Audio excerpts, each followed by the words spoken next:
ผมจะยกตัวอย่างให้กับพวกเราได้รับชมรับฟังก็คือคุณดูนะ A กับ B เขาเป็นสามีภรรยากันคุณจำไว้ว่าสามีภรรยาถ้าคุณไม่อ่านเจอในไหนมันจดทะเบียนสมรสมันชอบด้วยกฎหมายแล้วใช่ไหมแต่ถ้าหากเขาบอกว่า A กับ B อยู่กินฉันสามีอยู่กินฉันสามีแสดงว่าเขาไม่ใช่สามีภรรยากันในทางกฎหมายนะครับคุณฟังนะ C เขามาขอซื้อที่ดินพร้อมบ้านอะไรบ้านพร้อมที่ดินนั้น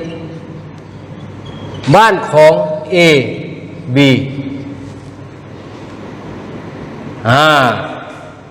บ้านของ A B แต่ทีนี้ A B ไม่ขายใช่ไหมไม่ใช่ไม่ขายเลยเขาเรียกว่าอะไรนะตกลงกันไม่ได้นะยังตกลงเรื่องราคากันไม่ได้อะไรเงี้ยเหมือนแมนยูซื้อซานโชแมนยูซื้อใครทำไมแพงทุกคนเลยนะเชลซีซื้อลิเวอร์พูลซื้อมาถูกๆทั้งนั้น 3-4 ล้านแมนยูซื้อ20 ล้านซื้อมาทำบ้าอะไรนั้น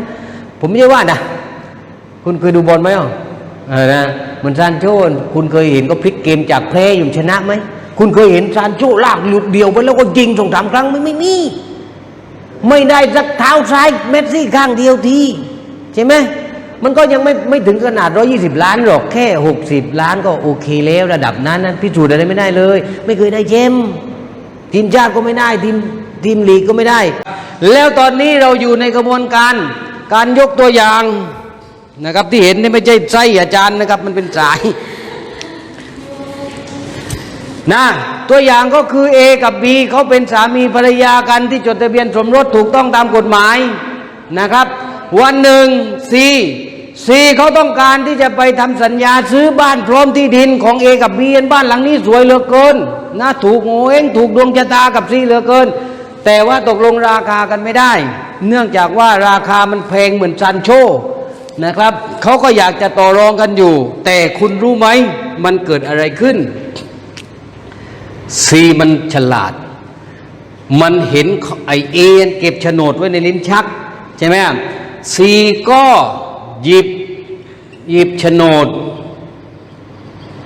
โฉนดเนี่ยโฉนดบ้านพร้อมที่ดินนี้หยิบไปเสร็จซีทำอะไรต่อซีก็เอาโฉนดเนี่ยนะเขาทำอะไรขึ้นมาเขาปลอมหนังสือมอบอำนาจหนังสือมอบอำนาจก็คือเป็นหนังสือที่เราเขียนกันเองนี่บางคนอยากไปซื้อไม่ต้องไปซื้อหรอกคุณอยากจะมอบอำนาจให้ใคร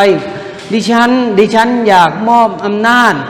ให้กับนายดำไปทำอะไรไปซื้อรถไปแจ้งความไปฟ้องคดีได้หมดแต่คุณอย่าเขียนเยอะคุณรู้ไหมคุณไปซื้อหนังสือมอบอำนาจที่เซเว่นคุณไปซื้อตามร้านขายของชำมันเขียนทุกอย่างเลยจริงๆแล้วคุณอยากให้เขาไปทำอะไรอย่างเดียวนี่ถูกไหมแต่มันเขียนไว้เยอะพอเขียนเยอะทุกคนโอ้ยปุ๊บทำได้หมดเลยขายบ้านมันดีกว่าใช่ไหม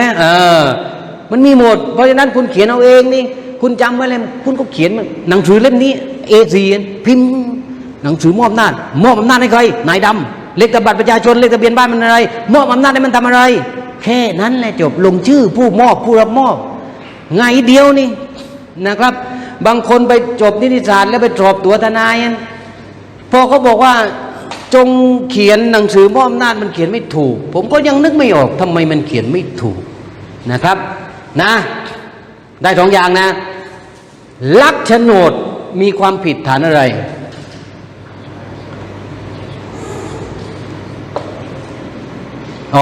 ไม่ได้อาญา2 ทีใช่ไหมมีความผิดฐานลักทรัพย์ความผิดฐานลักทรัพย์ตามมาตรา334หมายความว่าผู้ใดเอาทรัพย์ของผู้อื่นไปแต่ต้องมีเจตนาที่อยู่ในใจก็คือเจตนาทุจริตเราเอารถเครื่องเพื่อนไปซื้อแกงอย่างนี้ถือว่าเราคือผู้ใดถูกไหมเอาไปซึ่งทรัพย์ก็คือรถเครื่องของผู้อื่นของเพื่อนเราแต่ว่าเราไม่ได้มีเจตนาทุจริตเพราะว่าเราเอาไปซื้อแกงถูกไหมเราใส่กางเกงยีนเพื่อนไปเทนชั่นเราเอากลับมาถอดกลับมาแม้เราจะไม่ซักก็ตามเราก็ไม่มีความผิดฐานลักทรัพย์เพราะเราไม่มีเจตนาทุจริตถูกไหมทีนี้ ถามว่าแต่ซีเขาลักโฉนดไปแอบหยิบลักคุณจำไว้นะ ลักก็คือเขากลัวว่าเจ้าของรู้คุณเข้าไปเซเว่นนั้นดูกล้องไม่ใช่ผมใช้คุณไปลักทรัพย์นะผมยกตัวอย่างดูกล้องไม่เห็นคุณบังไว้หน่อยหนึ่งหยิบมาม่า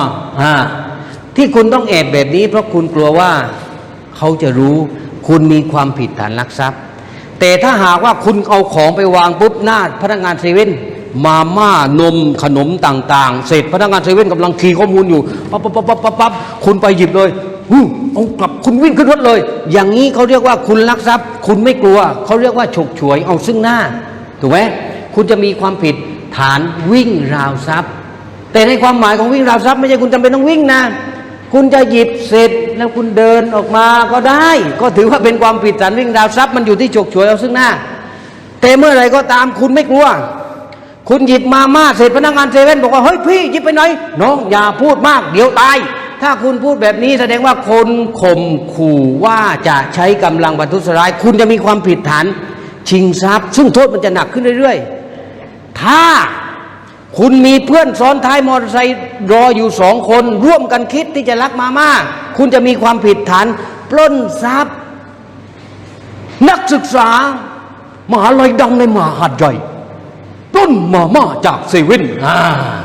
เราก็จะดังอีกครั้งหนึ่งใช่ไหมเห็นไหมนั่นคือความผิดฐานลักวิ่งชิงปล้นคุณจำไว้มันมีเทคนิคกลัวเจ้าของรู้เราเลยแอบหยิบไม่กลัวฉกฉวยซึ่งหน้าวิ่งราวทรัพย์ไม่กลัวแล้วก็ยังข่มขู่เขาเป็นชิงทรัพย์ไปกัน3 คนเป็นปล้นทรัพย์ง่ายๆนะครับทีนี้1เขามีความผิดฐานลักทรัพย์2เขาปลอมหนังสือมอบอำนาจเขาเรียกว่าเขามีความผิดฐานปลอมเอกสารนะครับตามมาตรา264ประกอบ268เพราะว่าหนังสือมอบอำนาจเป็นเอกสารสิทธิ์นะครับทีนี้เขาเอาอะไรไปเอาหนังสือมอบอำนาจนี้แหละไปแจ้งต่อเจ้าพนักงานที่ดินขอโอนเขาเอาหนังสือมอบอำนาจพร้อมโฉนดไปยังสำนักงานที่ดินอำเภอหาดใหญ่เพื่อจะโอนที่ดินแปลงดังกล่าวเป็นชื่อของเขาก็จะมีความผิดอีกฐานหนึ่งก็คือความผิดฐาน แจ้งความเท็จตามมาตรา137เห็นไหมทีนี้พวกเราฟังไอ้ซีจำเลยมันกระทำความผิด3 ข้อหากระทำความผิด3 ข้อหาพนักงานเจ้าหน้าที่ตำรวจจับได้แล้วส่งพนักงานสอบสวนพนักงานสอบสวนส่งพนักงานอัยการฟ้อง3 ข้อหา1ลักทรัพย์2ปลอมเอกสาร3แจ้งความเท็จ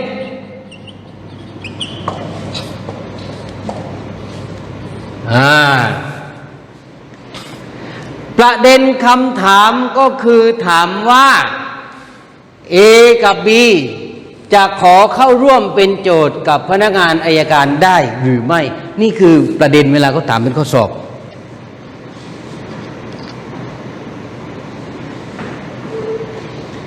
เป็นโจทย์ร่วมกับพนักงานอัยการมันอยู่ในมาตราอะไร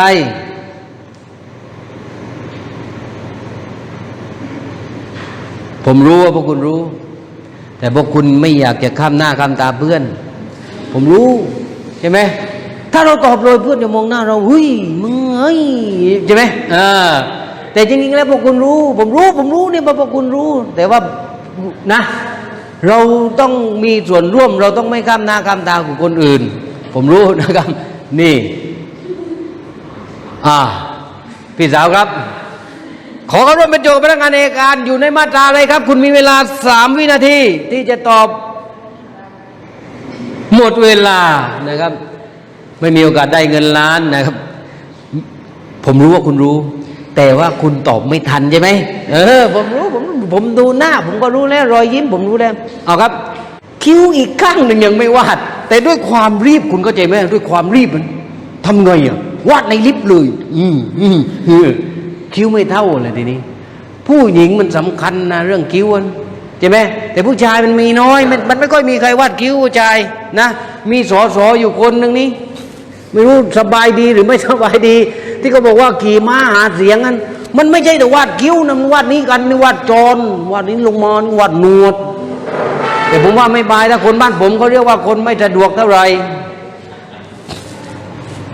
ขอเข้าร่วมเป็นพนักงานอัยการเป็นโจทย์พนักงานอัยการคุณตอบ3 วินาทีคำถามถามว่า A กับ B จะขอเข้าร่วมเป็นโจทย์กับพนักงานอัยการ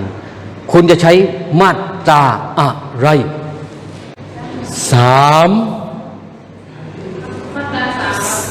2หมดเวลาผมรู้ว่าคุณรู้แต่คุณเปิดไม่เจอพี่อัญชลีไม่ได้หักหน้าพวกคุณนะเขาไม่ได้ตอบเขาถามผมว่ามาตรา10ใช่ไหมคะอาจารย์เขาไม่ได้ตอบแต่เขาถามมาตรา30ใช่ไหมคะอาจารย์ใช่อัญชลีนะครับมาตรา30ทีนี้คุณยกมาตราได้แล้วนะA กับ B จะขอเข้าร่วมเป็นโจทย์พนักงานอัยการตามมาตรา30ต้องขอก่อนที่ศาลชั้นต้นจะมีคำพิพากษาถูกไหมคุณก็ต้องดูว่าข้อหาไหนที่ A กับ B เป็นผู้เสียหายข้อหาไหนที่ A กับ B ไม่ใช่ผู้เสียหายเขาจะขอเข้าร่วมเป็นโจทย์พนักงานอัยการไม่ได้ใช่ไหมง่ายๆหน้าที่ของคุณลักทรัพย์ A กับ B เป็นผู้เสียหายไหม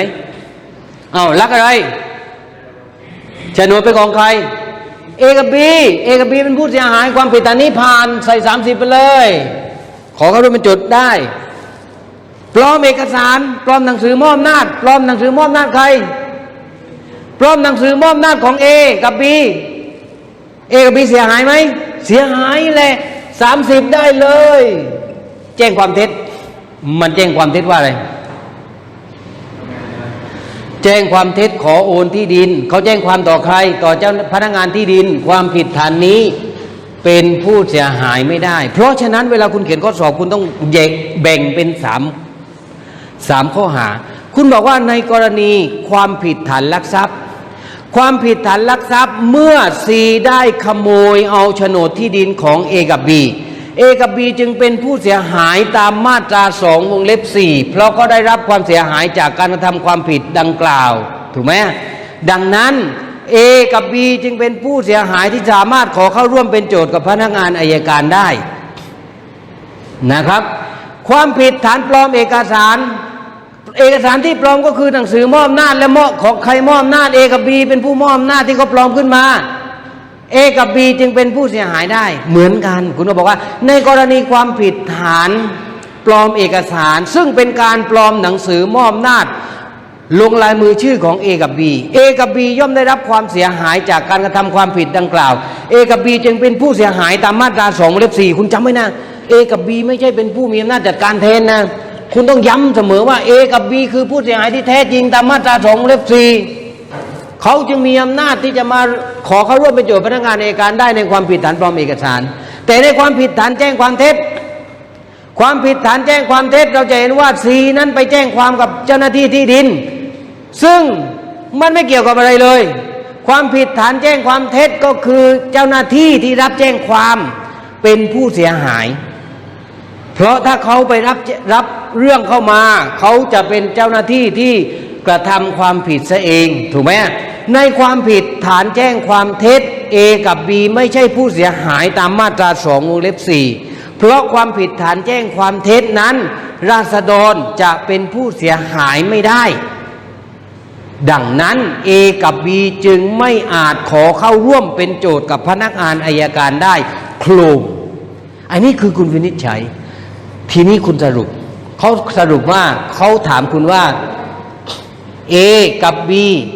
ขอเข้าร่วมเป็นโจทย์กับพนักงานอัยการได้หรือไม่เพราะเหตุใดใช่ไหมคุณก็ตอบว่าในความผิดฐานลักทรัพย์ขอได้ขอเข้าร่วมเป็นโจทย์ได้ในความผิดฐานปลอมเอกสารขอเข้าร่วมเป็นโจทย์ได้แต่ในความผิดฐานแจ้งความเท็จ A กับ B ไม่อาจขอเข้าร่วมเป็นโจทย์กับพนักงานอัยการได้นะครับเปลี่ยน